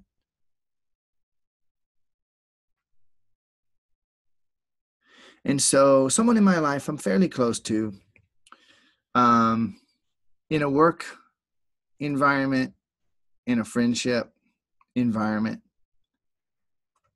I've been watching this person do self-sabotage for quite a while, and it's so entertaining. Now, when they come to me bitching and whining, I don't enjoy that. I'm like, you know what? Shut up. I just stop. I love you. You know better. I don't want to hear this. And it's funny to me because I used to do that shit and now I don't. So I'm not suffering from that anymore. So it's funny to watch. And I still meet them with tremendous compassion. And imagine if someone, I'm going to make a ridiculous example. Imagine if someone went around habitually, just not too violently, but just lightly smacking everyone near them on the face. And then wondering why nobody wants to be around them. And you're like, wait a minute. You don't know why? You see the ridiculousness of that? Do you know anybody that's true of? Maybe you sometimes on some. So you're like, why does everybody respond to me like that? It can't be me. I can show that it's them. But that's because you're focused on how it's them, which prevents you from seeing how it's you. Now the question comes, why do you not let yourself see that it's you? Because you think if it did, it mean you were faulted, flawed, wrong, bad, mom, dad not going to love you. You're not going to love you. You're going to starve to death. You're going to die. You might as well die.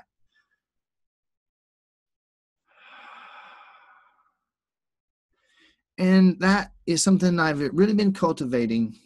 And this phrase came up for me when I was probably on my third night of silence and really deep with the medicine.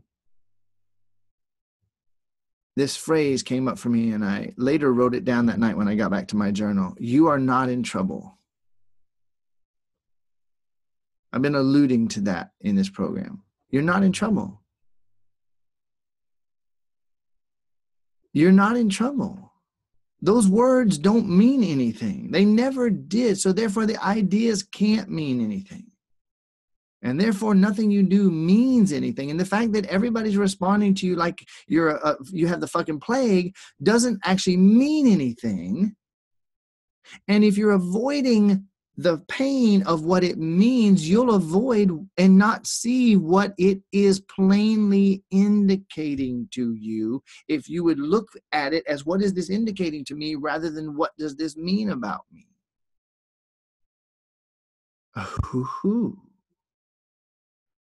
Liberation, baby. What is this indicating? Why maybe if I notice 3, 4, 5, 6, 7,000 people in my life have responded to me in the same way, I could go to them and say, listen, I want to ask you an honest question here, and I really want to invite your wisdom. In fact, what I'm about to tell you is something I did about 9 years ago. Okay? One of the catapults that has set me free, that has made me who I am, and who catapulted the momentum for me to have the breakthrough that I had in 2011 that I talk about so often. This is one of the mechanisms. Okay. So if I were you and I was listening to Brian, well, I'd feel sorry for myself, first of all. But if I was you and I was listening to Brian, I would be curious. Like, what did he do exactly? Like, how do I do what he did? If I want to experience what he's experienced, what did he do? Here's one of them right here. I went to a lady that I considered pretty wise, successful, living more of the peace and balance that I wanted to live and experience more of. And I asked her, I said, listen, I'm noticing people don't seem to like me. And it seems like no matter what I do, they don't like me. And I'm like loving people and helping them, and no matter what I do. Like, so I'm just going to ask you, and I'm not bullshitting. Would you tell me what you see that I'm doing? Please don't cushion my feet. I mean, you don't have to say, you fucking idiot, beat me with a stick, but you could be a little gentle, a little tactful, but don't be too gentle. I want you to tell me plainly. What do you see me doing? What do you perceive that I might not be aware of? Maybe I'm deluding myself. Maybe it's behaviors that maybe you've seen me in more than one connection, relationship with other people, friends, etc. Maybe you have some insight for me. Now, when I say that to you right now, I'm going to take a sip out of my drink. I want you to contemplate for a minute. What do you think? What do you feel when you contemplate saying that to somebody that you consider a wiser, more conscious person who you've spent a lot of time around? They've seen you in different situations, and they might notice something about you that you ain't noticed about yourself.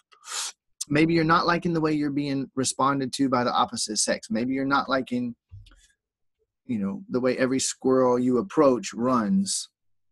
As I dealt with for a couple of years. I'm past it now.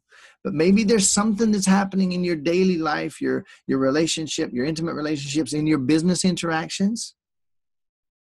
And there's someone that man, I could go ask this one or two or three people and pick this specific person. I could ask them, really tell me, don't cushion my feelings. Don't be politically correct. Tell me plainly and let me deal with it. If I decide to fucking hate you for it, that's my shit, not yours. So see what you think and feel when I offer that, doing that as a possibility.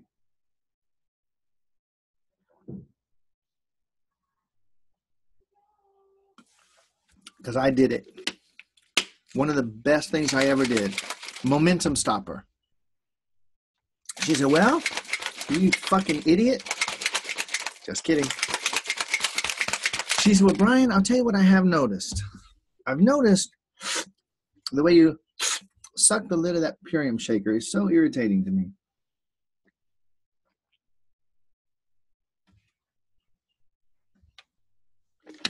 Thank you, plants. She actually said, I've noticed that you kind of have this frantic energy to you. It's you want to be approved so badly. You want people to like you so badly.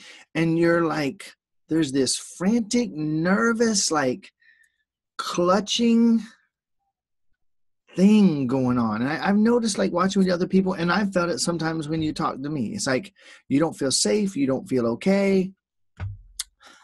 I was fucking cringing hearing every word of it. I felt so embarrassed and so uncomfortable and so, I don't do that. I swear to God, I wanted to say, I don't do that. I don't do that. No. Oh, it's them because oh my God, I wanted to say that shit. I wanted to point at anything. Yeah, but you don't know how they, da. But I'd been through it enough to know that whether it looked like it was me or not, it was me. I didn't understand how yet. And that's why I was asking.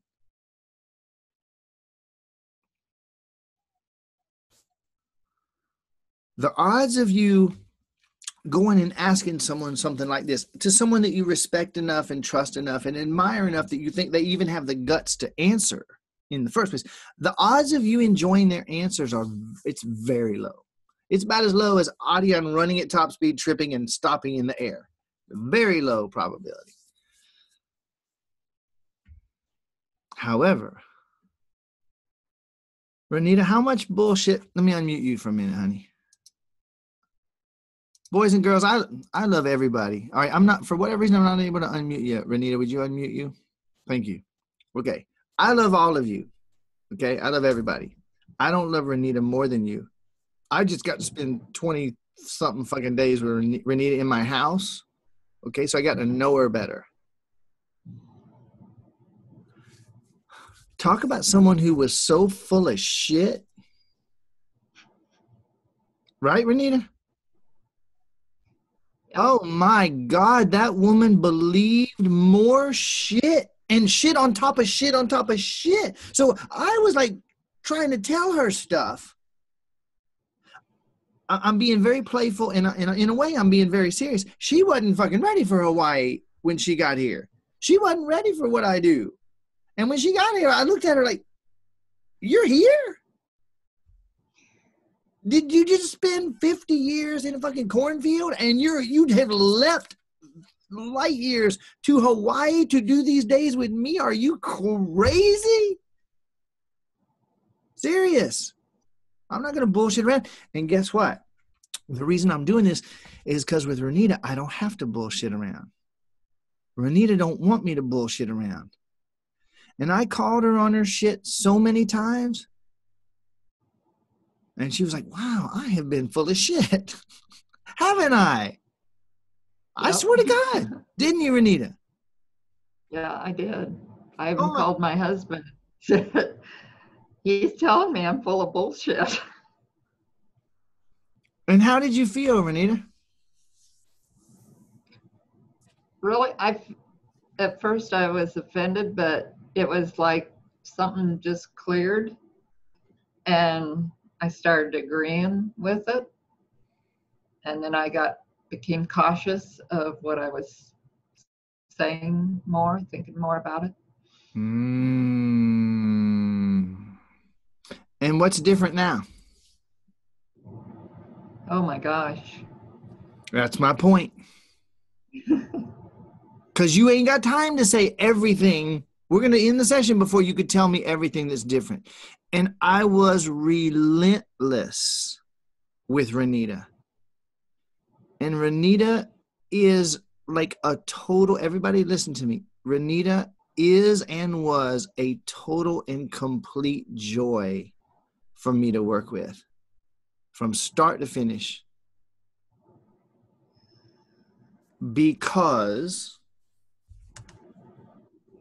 she wanted to be free so much that she didn't get offended, and she didn't defend herself.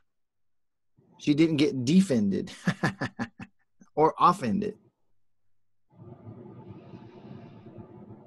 She was like, "Well, I guess I did just do it again, didn't I?" And she knew, Renita, you could tell that I was coming to you from unconditional love. I never got so she asked me kind of like, I don't remember the exact word, but a couple of times she's like, "You're so patient with me," something like that. And I said, "I'm not being patient with you. I'm being present with you." Patience. The love. Go ahead. The love, I could not believe. I don't think I ever felt the love that I had received from him and Davey. It was, and still, last night we talked over Messenger, and it was like, wow. So, yeah. The love is unconditional. Yeah. And, Carol said those exact words to me in my kitchen on the last night that she was here. I never felt love like this. Never felt loved like this. Like, you guys have any extra drugs around the house or anything? No, that she didn't say it. So what I really want to underline here, Renita had a relentless commitment to her freedom. Okay, and I'm not going to reveal none of her secrets. I'm only going to say this. She didn't come to Hawaii as a multi-millionaire. She did not do that. She came here with something of a budget. And when she realized a few days in, you know what? I got further to go. She said, "Could I do another 4 days with you?" And I went. Now, listen to me carefully. Someone else might have thought, "Well, I just did 4 days with him and I didn't get everything I wanted. It must be him. Must be." She didn't think that. Y'all hear me? Especially you. She didn't think that. She thought, I actually have way further to go than I thought. This shit is working, but I'm a little dense. That's not an insult. Every one of us is dense until we become light. I realized that we were light the whole time. This is level 5 is a de-densifying process. I made that shit up too. And so day after day, time after time, I would walk through, Renita, you breathing? No, but I'm starting now. Swear to God. So humble and so ready. And she got what she came for. And she kept coming for more of it. And look at this woman, you guys. I mean, inspiring. Thank you, Renita. You're welcome. All right, now I'm going somewhere. I'm still on this theme, and I'm going to wrap this up shortly here. We're coming up on 2 hours. Tracy. Yes. I just unmuted you, honey. I love this woman. She came out and did. I love you too. We love each other. Yeah. She's one that came out and did 4 days with me too. And you talk about someone who flew through her shit. Now, she wasn't as dense as Renita. Ryan, you're putting Renita down. No, I'm not. Renita don't think I'm putting her down. Different personality, different experiences, different choices along the way. I am less dense than I was a month ago, okay? Get over it. Renita's losing fucking weight on every level now. Ain't no better or worse. Ain't none of that crap, okay? Tracy was so fucking ready for what the fuck ever. And she and I had experiences that I ain't had with anybody else that has come out. She was like ready to just fly through some of this crazy shit. And we did, man. And she was like, wait a minute. I don't even, I had this like pain for, I don't remember how long. And it left just now. Like, what the fuck? She was having physical stuff the whole time while at my house. I don't know, decades of digestive issues. She was like, I'm done. Let's go eat something. And Stuff that we didn't even talk about, you didn't know about. It was just happening. Exactly. Mm-hmm. And I'm going to just kind of underline, you have continued, both of you women have continued to change explosively and continually since you got home as momentum from what happened here. Yes? Would you say that's true? Absolutely. And I didn't leave thinking that everything was perfect. I remember as we were going to the airport, I said, when I got there, I said, I need the tools so I can go home and do what I need to do. And then you asked me, did you get what you needed? Did you get what you came for? I said, yes. Now I can go home. Yeah. With the tools to continue the magic. Thank you, Tracy. So here's why I just brought those two and just had those few words. Listen to this. They were with me telling them where and how they were full of shit so that they could de-shitify. As I do with myself and as I'm doing here. What I'm offering to you guys is when you guys were working with me, some of the crazy experiences that we had together, you knew that the unconditional love was here and it was steady. And that's a wonderful thing. What if you choose to go to someone that you don't know if they have that kind of unconditional love? What if you're not sure that they do and you still dare to say to them, they're a little bit wiser, fairly conscious, fairly observant, and you at least trust that they will be as honest as they can be. And you say, what do you notice me doing fucking stupid? What have you been noticing me doing unconscious that is getting me like here's what I'm noticing, like here's what I notice people responding to me as. Here's what I'm noticing happen in my life and I don't like it and I want to step beyond it and I am stepping up to invite people that are close to me who I have respect with. Would you be willing to do me the ultimate favor, not cushion my feelings and tell me what you see me doing? Tell me what you observe in me. And I promise you, if I get mad at you, In fact, let me put this in writing first. I hereby state that whatever Billy Bob says to me, if I get offended, that's my shit. I'm signing it right now. So you have a copy and I have a copy. So if later on I'm pissed at you, you can just show me that piece of paper. And you invite that type of reflection from for the purpose of stopping the momentum. And inviting a couple mirrors. And maybe if you're really close to him, saying, and would you be willing to do that ongoing for the next few weeks? Just every time you see me starting to do that, would you say, hey, you're doing that thing again?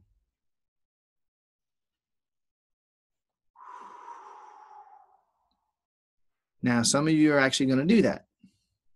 Some of you ain't.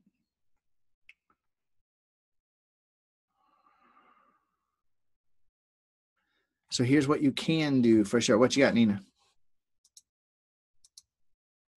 I wanted to ask anybody here if they feel like they know me well enough yet to do that with me, because I would really like that. Beautiful. And I'm all for that. All right. So thank you, Nina. And I'm going to offer you guys to do this either privately, private messenger, or in the group, whatever you want to do. And if you don't feel that you know her well enough, say, no, I don't.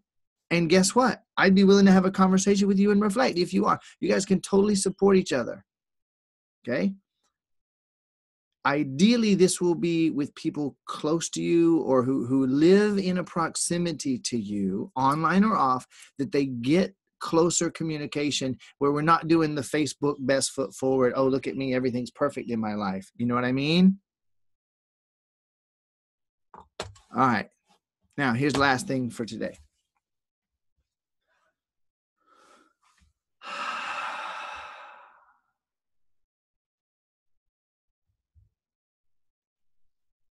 Become aware of what you've been saying.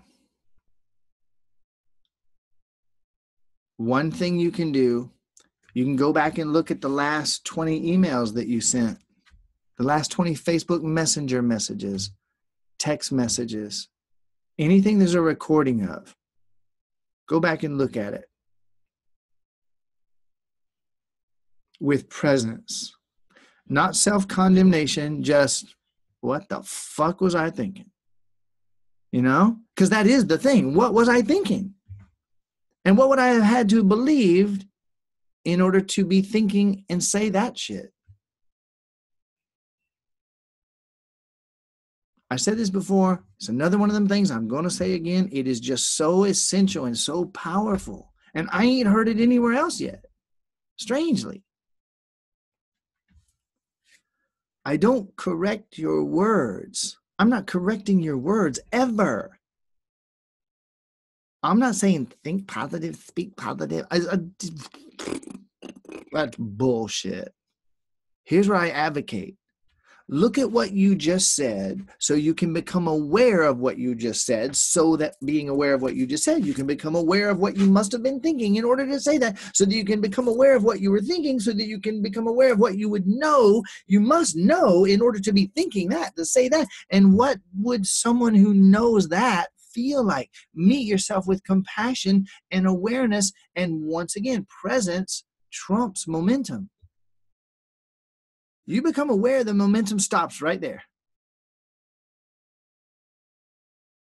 You could say in a way that momentum is what happens when you're sleepwalking or sleep running.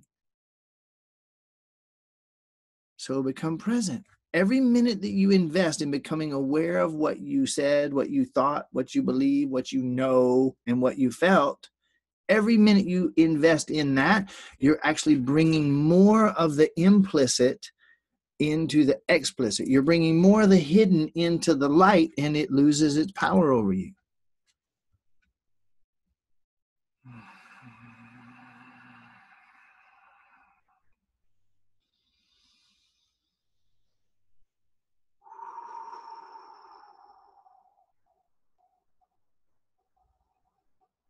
You're not in trouble. I know you've felt like you're in trouble. And you felt it more than you were even aware that you were feeling it, because it was so uncomfortable. You'd done a lot to not feel it. You've done a lot to hide it. You've done a lot to deny it. Everybody, I want you to just come up with the first number when I ask you this question. Breathe, relax, and be ready for the first number that pops into your mind. What percentage of the time has there been a feeling, some feeling of I'm in trouble running through your body? What percentage of the time? Don't think, just feel. Doesn't matter the answer. You don't have to be right or wrong. It's a matter of just letting the number pop in. Oh, wow. I can tell you it's probably a lot higher than that number, but just let that number hint to you.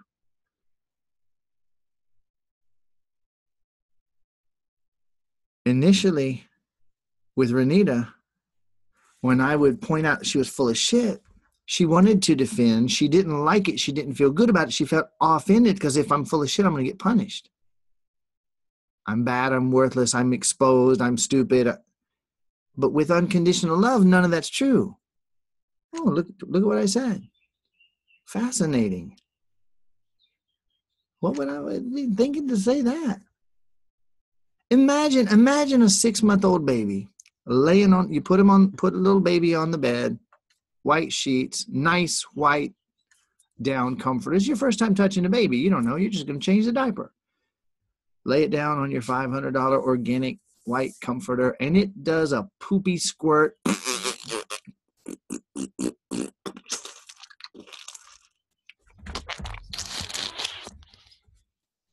Those of you that had babies, you know what I'm talking about. Or diarrhea, which is always a fun topic. And you go, oh, God. If this is your first time changing this baby. Yes, they will, Rich and Kate. It's your first time with a baby. You know they poop. You know, got to change it. Oh, shit. That was me. I'm the one who put it on the white bed. You know, you're not going to sit and have a 5-minute conversation trying to get that baby to feel guilty enough about what it did, right? But, oh, those retarded motherfucking adult humans did that with us on so many different topics, didn't they? We learned that we needed to be in trouble enough that they would stop hurting us. That can go deep.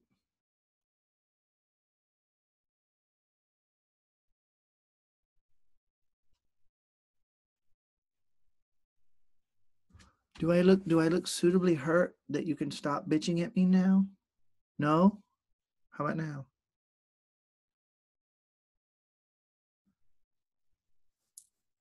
Just let the connections be made. It don't have to make total sense to you. Some of you it already does.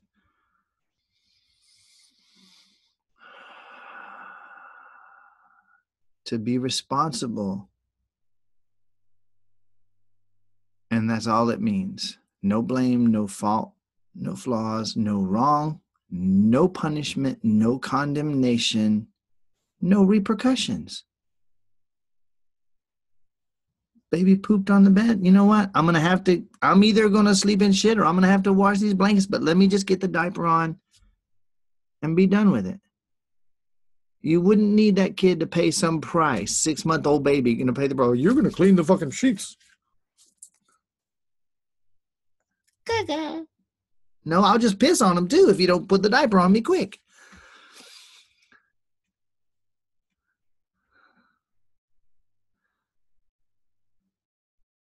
So what'd you guys talk about on this session today? Oh, Brian started out talking about cocaine and he finished talking about shit on beds.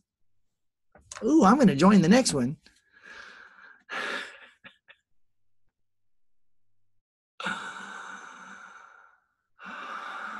You're not in trouble. Say those words to yourself a couple hundred times a day. You're not in trouble. When someone starts to tell you about how you fucked up, say just 1 minute. I want to hear you. Give me just 1 minute. You're not in trouble. They're expressing to you what they perceive. It has nothing to do with you. It actually has a lot to do with them.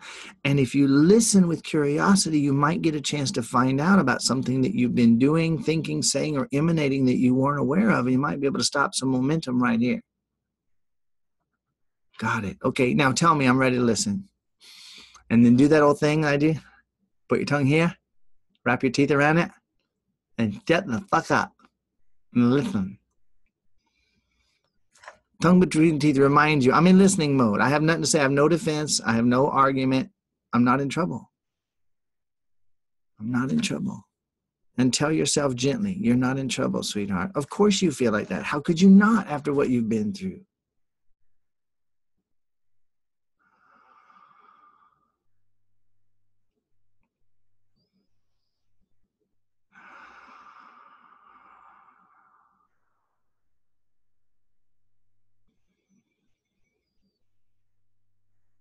Man, this was a jam-packed session right here.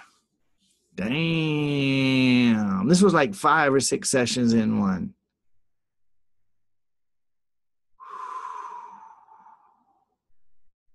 I might be ready for some spell breaks next week. We've had a few sessions here of just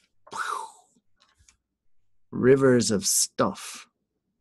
And man, if you guys will get, let me rephrase that. If you will get what's in this session out of the session and into you again,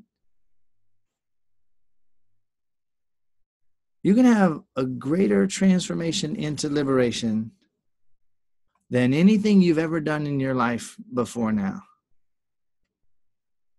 This information in this session is so next level. It is so eclipsing and transcending of those themes and problems and challenges that we've been dealing with.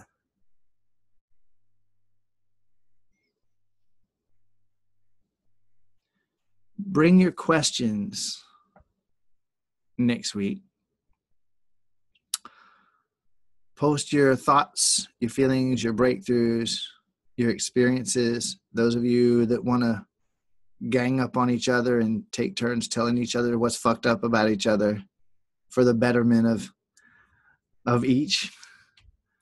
Do that in the community or privately. And let's talk in the Freedom7 group this coming week. Let's really talk about what has happened in this program so far. I mean, listen, I don't give a damn if it's my ego. I couldn't care less. I love my ego. I love myself. I love my infinite being. I love the stars that I am. I love you that are me. It's all perfect as far as I'm concerned. And I will keep beating the drum. Like, holy shit, there ain't nothing like this program out there. And those of you that are members of any kind of other program, you do other shit, you know, this is game-changing stuff we're doing in this circle here. Okay? Why not admit that to yourself, cultivate that in yourself, and let it be everything that it is?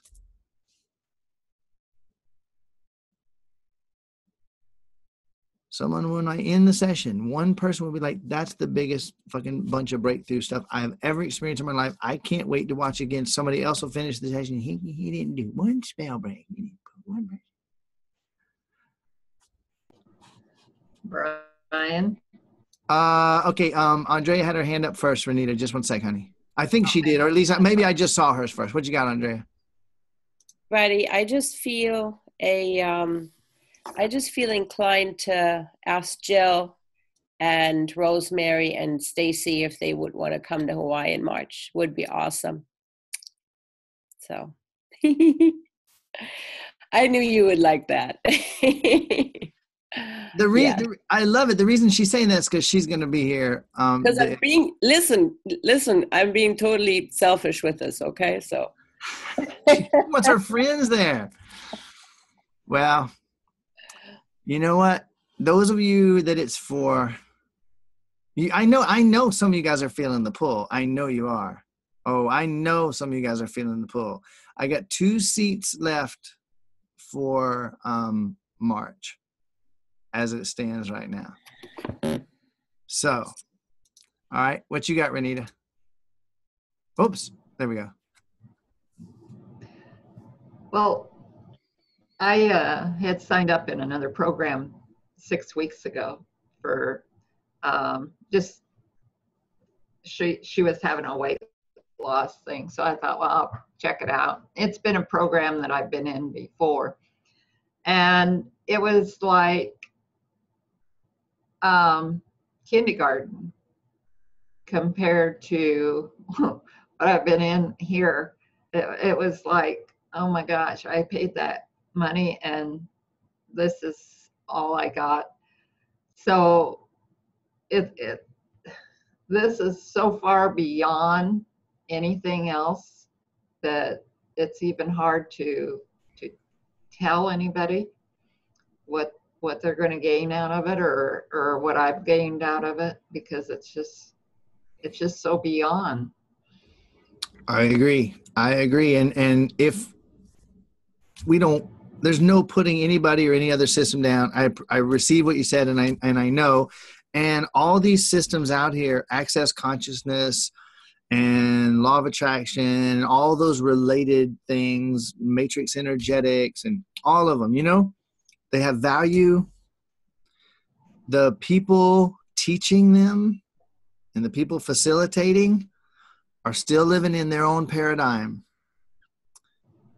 And, we're wise to be aware of that. And we're going so deep here. This is unreasonable. What we're doing here is not reasonable. And thank you, Renita. What you got, Karen? I think you just muted. Oh, there we go.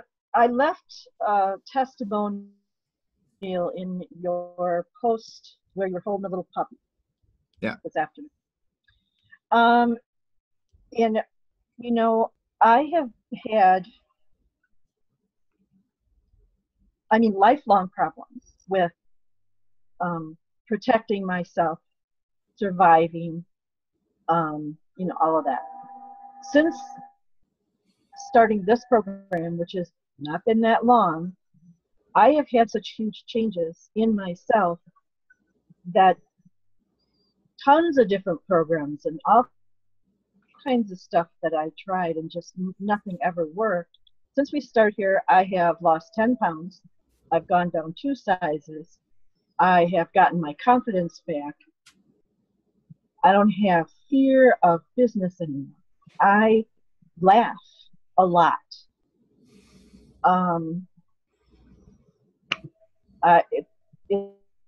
It's phenomenal. This, when I started with you, my health, that was my main thing. And so I've been riding on that, and just that, hey, it's pretty awesome to not be afraid of dying anymore. So, but then I think I was skating,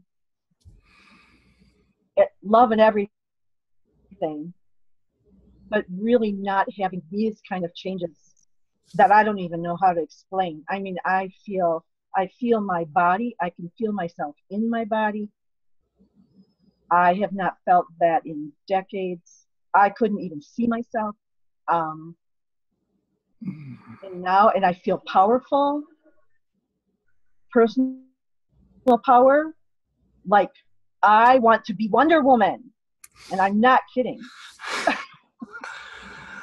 Well, from where I sit, you are. Thanks. Karen, really amazing stuff. And we've just started this. Yeah, we're a couple of weeks in. I want to tell you something that I see, Karen. And listen, everybody, please, anytime something like this, if there's a personal statement, I'm making a personal statement to somebody. If you feel left out, if you feel, that's what you do. That's what you've been doing. Become aware of it. Give yourself a hug. You're not in trouble. Okay? I'm just saying, not everybody meets the magic of the badassery that I'm bringing to them for whatever reason, whatever fucking reason. I'm not better than you. You made me this way. You created me. I'm in your universe. Hello. However, not everybody meets that awesomeness with the same passion and the same openness. And I can tell you, literally right now, seriously, this is true of others of you in different ways. I'm just underlining something. If you would see Karen from our first exposure, and she made that testimonial for me about those growths falling off of her body and the lumps that she was pretty sure was something that started with a C that she didn't want to talk about, right? Even when she made that testimonial, the woman who was there talking to me on that testimonial and the woman who is sitting there right now talking, the difference in her visually, okay? She's starting to love herself. And the beauty, Karen, that is showing through you, the visual beauty that you thought you were not, no, I'm sorry, the visual beauty that you were sure you didn't have, the visual beauty that you were sure you were not, is showing through now. More and more and more. And when you let yourself dare to speak what you're speaking right now, don't hold that shit in. Don't hold that shit in. Breathe deep, snot, cry, whatever's got to come out, let it. Okay?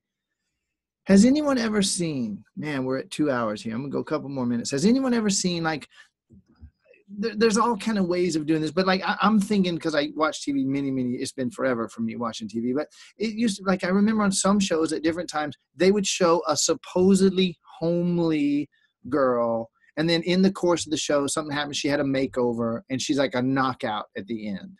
You know, you guys have all seen something like that. And I know this, God, I don't even want to think about reality TV, what's going on today. I hear a little bit, and I'm just like, oh, I'm glad I don't watch. But anyway, that's one thing. There's something else, though. When someone believes they're ugly and they believe they're not lovable, they're fucking ugly. When someone believes they're not beautiful and they're not ugly and they don't deserve love and they're not the pretty one and oh, the other girls got the attention when I was little, but when they believe that, they're ugly. And the reason why they're ugly is because their belief in their ugliness is expressing itself through their facial expressions physically, and more importantly, it's showing through their aura, projecting an ugliness, an energy of ugliness. Now, I don't know, please don't tell me, I don't need to know, I don't care anymore. Some women find me visually attractive and some women don't, and that's great.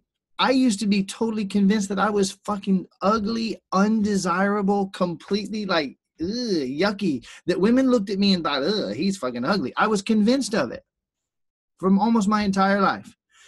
And those of you who heard me, I'm not going to tell the whole story. I did a process one day and the whole thing turned around and I started getting so much attention. Like, whoa, what the? Like in one day, one thing I did. And when it changed, I felt my bones move. And I felt after the shape shift in my face over a course of about a 10-minute period, I actually felt my aura go and broadcast my beauty such as it is, where some will perceive it as something they like, others don't. It's a matter that comes down to a matter of personal taste. I no longer give a shit. And guess what? Guys, tell Rich when he gets back. He's back. Guys, you want to be fucking irresistible to women? Doesn't matter if you have one woman or if you're single, whatever. You want to be irresistible to women? Don't give a fuck how you look to women. And some of the women nod. Yep, that's right. Ladies, you want to be outrageously gorgeous to people? Start loving yourself.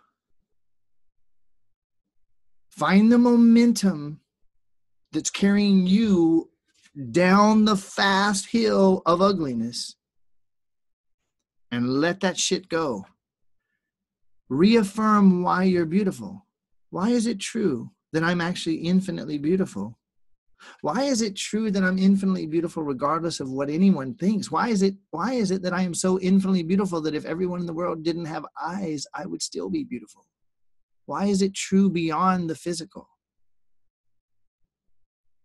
And I'm telling you, Karen, all the shit you've dropped, visually, I perceive you as so much more beautiful now, and I just see you accepting yourself.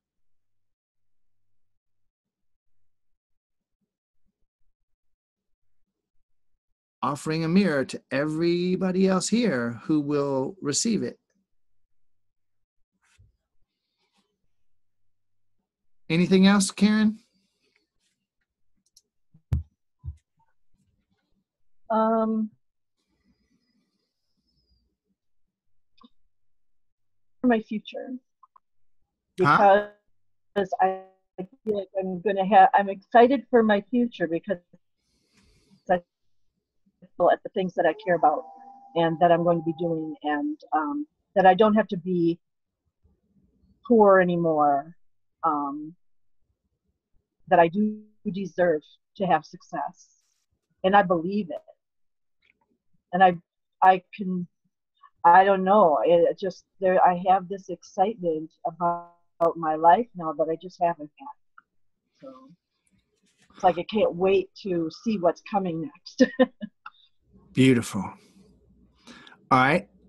Thank you, honey. I'm going to jump over to Catherine, and this is going to be the last thing. I'm sure there's going to be more, but I'm going to jump over to Catherine. Before I do, I want to say one thing to you, Karen. Just to give you even more momentum, let's remove one last hindrance, okay? Fuck success. I heard you, and I know what you mean. And when you felt like a failure for that long, success appears to be the desired thing. Actually, it's the illusion of fear of success and failure, actually. The illusion of success and failure.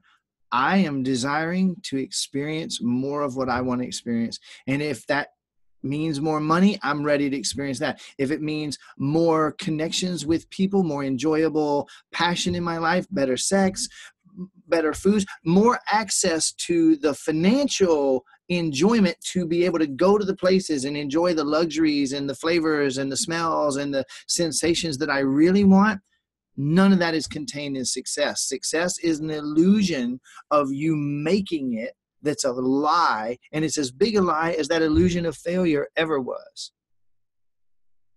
They don't exist. Yeah. Aloha, mom from Germany. Yeah. All right, Catherine, what you got? Oops, there we go. Yeah. So I think what's changed for me in the last few weeks, months, has been to embody the changes. So not just, I've had a bit of post-traumatic stress and have not wanted to move, going from being a very physical, very fit person to not wanting to move for 3 years and just kind of hide a bit and being all up in my head. And I think embodying the self-love, so starting a boot camp where I'm in a community, doing cardio, working physically hard. I'm doing another coaching program where I'm doing Qigong in the morning and in the evening. So building my energy body, breathing, just embodying the change. And I think so many people, take part in these programs and nothing changes because you're not embodying it. And I can just speak for myself. Yeah. Beautiful. And then we can make invitation. I am choosing to embody all of the radical awesomeness that's coming up in every one of these sessions, mental, emotional, physical, all of the above.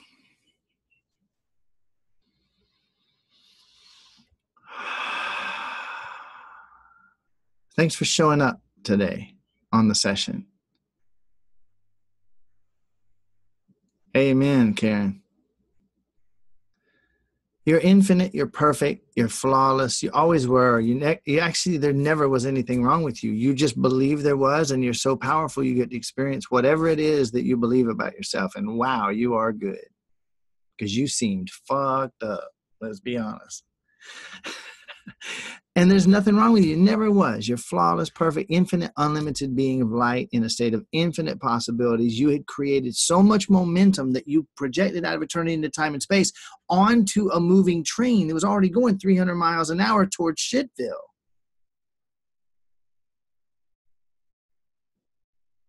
And everybody on the train agreed with you that you suck. And so does life. Life's a bitch and then you die. The only two things certain is death and taxes.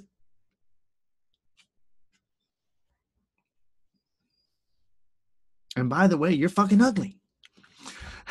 And you smell funny, right? They all agreed with you. And your parents are psychos. And their parents were worse. You know, they all agree with us. And guess what? That was an illusion you created so that you could take a vacation from love and joy and peace in serenity and bliss. And now, you know what? Kind of getting done with that. I think I'd like to experience more of that awesomeness. Thanks for being on today. I love you. Aloha.